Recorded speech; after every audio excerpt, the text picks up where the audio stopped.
आप सभी को निर्जला एकादशी की हार्दिक शुभकामनाएं। आइए सुनते हैं निर्जला एकादशी की व्रत कथा।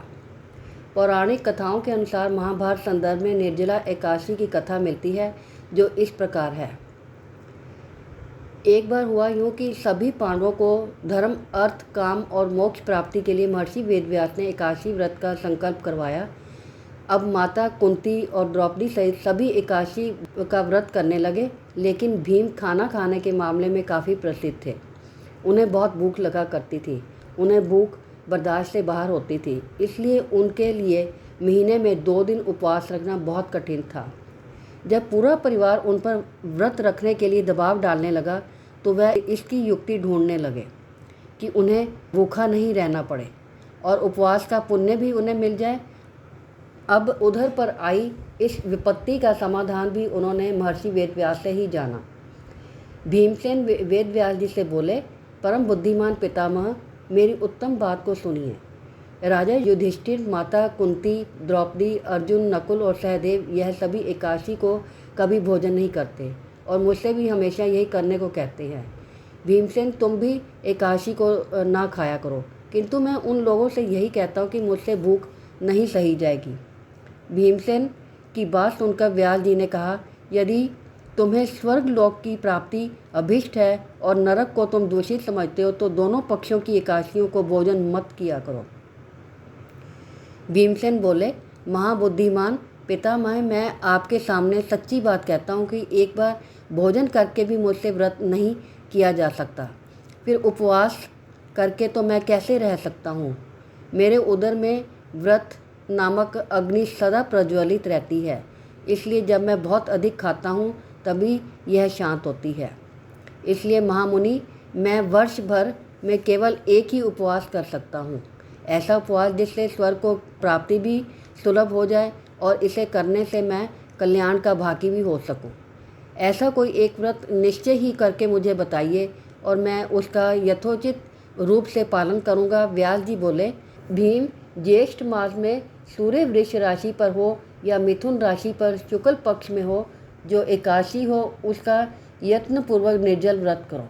केवल कुल्ला या आचमन करके मुख में जल डाल सकते हो। उसको छोड़कर किसी प्रकार का जल विद्वान पुरुष मुंह में ना डाले, अन्यथा व्रत भंग हो जाएगा। एकादशी को सूर्योदय से लेकर दूसरे दिन के सूर्योदय तक मनुष्य जल का त्याग करे तो यह व्रत पूर्ण होता है। द्वादशी को प्रभाव काल में स्नान करके ब्राह्मणों को विधि पूर्वक जल और स्वर्ण का दान करें। इस प्रकार सब कार्य पूरा करके जितेंद्रिय पुरुष ब्राह्मणों के साथ भोजन करें। वर्ष भर में जितनी एकादशियाँ होती हैं, उन सब का फल निर्जला एकादशी के सेवन से मनुष्य प्राप्त कर लेता है, इसमें कोई संदेह नहीं है। शंख, चक्र और गदा धारण करने वाले भगवान केशव ने मुझसे कहा था कि यदि मानव सबको छोड़कर एकमात्र मेरी शरण में आ जाए और एकादशी को निराहार रहे, तो वह सभी पापों से छूट जाता है। एकादशी व्रत करने वाले पुरुष के पास विशाल काय, विकराल आकृति और काले रंग वाले दंड पाशधारी भयंकर यमदूत नहीं आते। अंतकाल में पीताम्बरधारी सौम्य स्वभाव वाले, हाथ में सुदर्शन चक्र धारण करने वाले और मन के समान वेगशाली विष्णुदूत आखिर इस वैष्णव पुरुष को भगवान विष्णु के धाम ले जाते हैं। इसलिए निर्जला एकादशी को पूर्ण यत्न करके उपवास और श्री हरि का पूजन करो। स्त्री हो या पुरुष, यदि उसने मेरू पर्वत के बराबर भी महान पाप किया हो, वह इस एकादशी के प्रभाव से भस्म हो जाते हैं। जो मनुष्य उस दिन जल के नियम का पालन करता है, वह पुण्य का भागी होता है। उसे एक ही पहर में कोटि कोटि स्वर्ण मुद्रा दान करने का फल प्राप्त होता है। मनुष्य निर्जला एकादशी के दिन स्नान, दान, जाप, होम आदि से जो कुछ भी करता है, वह सब अक्षय हो जाता है। यह भगवान श्री कृष्ण का कथन है। निर्जला एकादशी को विधि पूर्वक उत्तम रीति से उपवास करके मानव वैष्णव पद को प्राप्त कर लेता है। और मनुष्य एकादशी के दिन अन्न खाता है, वह पाप का भोजन करता है। इस लोक में वह चंडाल के समान है और मरने पर उसको दुर्गति प्राप्त होती है। जो ज्येष्ठ के शुक्ल पक्ष में एकादशी को उपवास करके दान करेंगे वह परम पद को प्राप्त होंगे।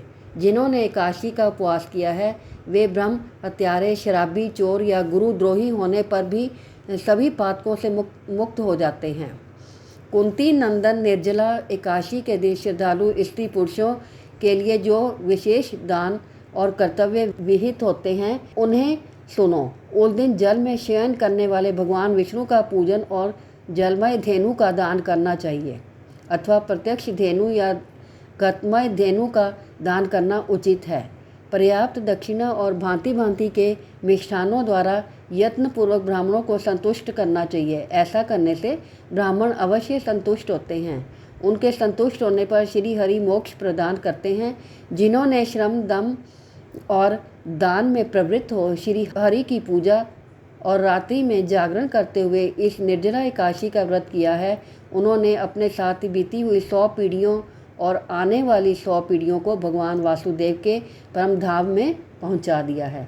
निर्जला एकादशी के दिन अन्न, वस्त्र, गौ, जल, शैया और सुंदर आसन, कमंडल तथा छाता दान करना चाहिए। जो श्रेष्ठ तथा सुपात्र ब्राह्मणों को जूता दान करता है वह सोने के विमान पर बैठकर स्वर्ग लोक में प्रतिष्ठित होता है।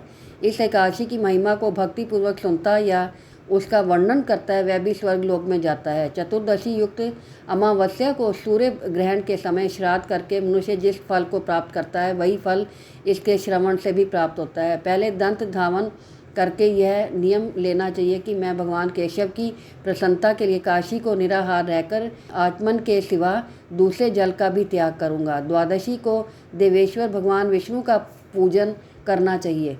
गंध, धूप, पुष्प और सुंदर वस्त्र से विधि पूर्वक पूजन करके जल के घड़े का दान संकल्प करते हुए करना चाहिए। हमें कहना चाहिए कि संसार सागर से तारने वाले हे देवदेव ऋषिकेश, इस जल के घड़े का दान करने से आप मुझे परम गति की प्राप्ति करवाइए।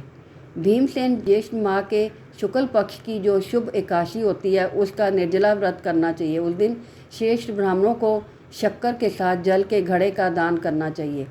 ऐसा करने से मनुष्य भगवान विष्णु के समीप पहुंचकर आनंद का अनुभव करता है। और द्वादशी को ब्राह्मण भोजन कराने के बाद स्वयं भोजन करना चाहिए। जो इस प्रकार पूर्ण रूप से पाप नाशिनी एकादशी का व्रत करता है वह सब पापों से मुक्त होकर आनंदमय पद को प्राप्त होता है। यह सुनकर भीमसेन ने भी इस शुभ एकादशी के व्रत को आरंभ किया। तब से यह लोक में पांडवी एकादशी या भीमसेनी एकादशी के नाम से ही विख्यात हुई। तो ये थी निर्जला एकादशी की व्रत कथा। आपको यह कथा कैसी लगी कमेंट करके ज़रूर बताएं।